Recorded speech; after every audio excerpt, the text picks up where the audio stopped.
Good one is, how can a Christian that is single truly serve God? Oh my gosh. I'm very big on living in purpose. That's my main agenda for life. I feel like in whatever season you are in, you have to live in purpose. You have to ask God, what is it that you require of me at this time to do in this season? Now, this can be in a relationship, single, married, whatever.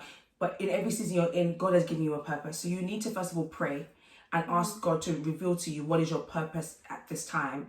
And once God does reveal that to you, I think you need to serve in that. Now, that could mean serving in your church, serving the community, serving in your workplace, serving even amongst your friends. Like God might have placed you in your friendship groups to be the voice of reason, the voice to share the word, whatever it may be, you never know. But you have to live in purpose, and you have to find a way to I think serving God is very important. Actually, I need to go back to that. You need to find a way where you can be an active person, maybe in your church, maybe in your community. It's really important to give God back your time, especially as you have it now. If you have it now, some of us try in our singleness to fill it with things that is not always necessary.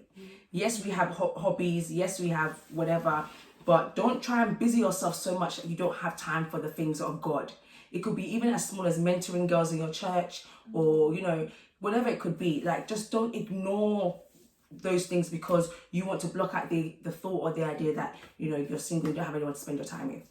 That's my personal opinion. I don't know if anyone else has anything to add. No? Yeah, no, I was going to say, I think, in terms of like what God wants from us, love Him, love ourselves, love others, and it sounds so cliche or so easy, but it's really not an easy thing to do. And I think in your single period, what is God calling us to do? I think He's always trying. The Bible's all about his story about us getting us back, really. And I think that's always going to be God's aim, no matter what we're doing, whether it's at work, church, friendships, whatever it is. So I think it's important to love God, love ourselves, and love and serve others. Because when you do all three, when you love yourself, you're loving God, really, because He created you. And when you're loving others, you're loving God as well, because He created His people, and He's all about His people and bringing them back to Him. So, and that includes what God is actually calling you to do in, what your life story is going to be, what your purpose is going to be. So, yeah. Can I just say one more thing before anyone says that? Also, don't allow people to make you feel ashamed of the season that you are in. I thought we were going to get a question like, how have you dealt with like family pressure, or like people asking you, why are you still single at your age? I just feel like, guys, as the world is developing, people's minds should develop. But if they have not, feel free to educate somebody to tell them to mind their business, basically. Don't feel guilty or don't feel like you have to explain. Ken, you sent me that video about one woman on Instablog in Nigeria that's saying, if you're not married by 39, you are the problem. You are the problem. You are the problem.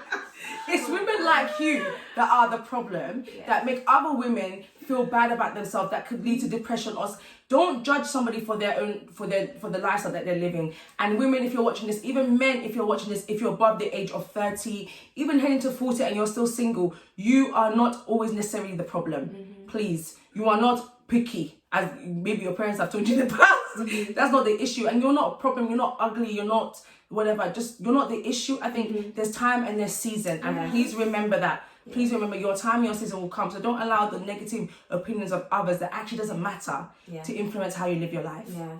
And I was going to say, I feel like sometimes people try and make it seem like there's a magic formula to getting a husband. Like Sierra prayed. There's no magic formula. Sierra prayed. That's everybody should pray Sierra's prayer. Right. You can do this, that, and the other, and he still might, that might not be the right timing for you. Yeah. I think it's all about God's timing. There's no magic formula.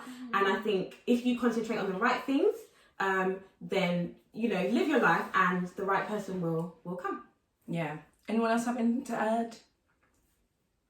Just to add to what you said. Basically, if you serve God, everything else is gonna fall into place. Come on. Like, that's the be all and end all, long and short. Put God first in everything, no matter what season you're in, single, relationship, married, divorce, whatever season you're in. If you're putting God first, everything's gonna work out. Mm-hmm. I just wanted to add one thing. That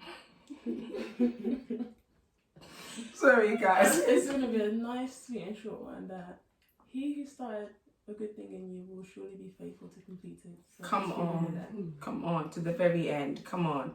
Nads, any final parting words? Okay.